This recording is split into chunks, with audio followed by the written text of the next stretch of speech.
प्रेमानंद जी महाराज चमत्कारी नहीं है, ऐसा वक्तव्य रामभद्राचार्य जी का।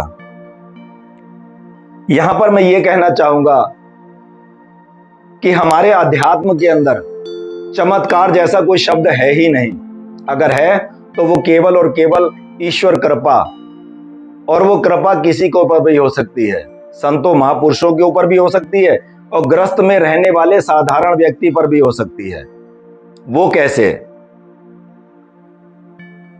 आपने प्रेमानंद जी को स्थूल शरीर के साथ में देखा है, चाहे आप वहां जाकर के उनके दर्शन करते हैं, चाहे आप उन्हें सोशल मीडिया पर उनकी फोटो या वीडियो आते ही आप पहचान जाते हैं कि प्रेमानंद जी हैं, यानी कि स्थूल शरीर।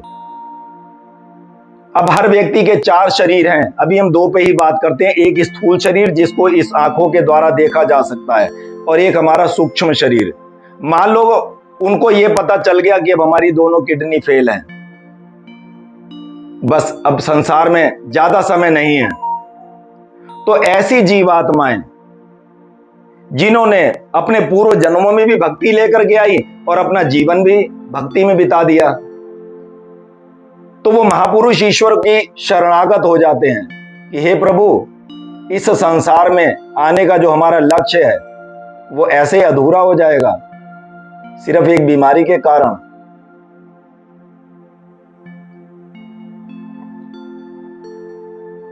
आपके दर्शन किए बिना संसार से चले जाएंगे।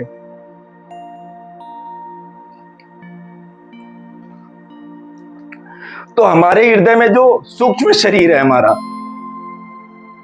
जिसको सूक्ष्म प्रेमानंद कहा जा सकता है, एक स्थूल प्रेमानंद जी, एक सूक्ष्म प्रेमानंद जी। अब उनके हाथ में उम्र है इस स्थूल शरीर की, और जैसे जैसे अगर 2-5 साल के अंदर किसी संतों महापुरुषों ने या किसी को इस संसार से जाने का उसका समय पूरा हो गया है, तो वो 10, 15, 20 साल और आगे भी जी सकता है। वो नहीं जी सकता है, वो जीवात्मा उस शरीर को आयु दे देती है। अब हुआ ना चमत्कार? चमत्कार नहीं, ईश्वर कृपा।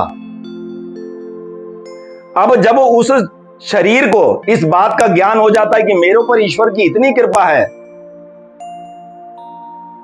तो उन्हें किसी के ऊपर दया आ जाए तो वो उन पर भी कृपा कर सकते हैं।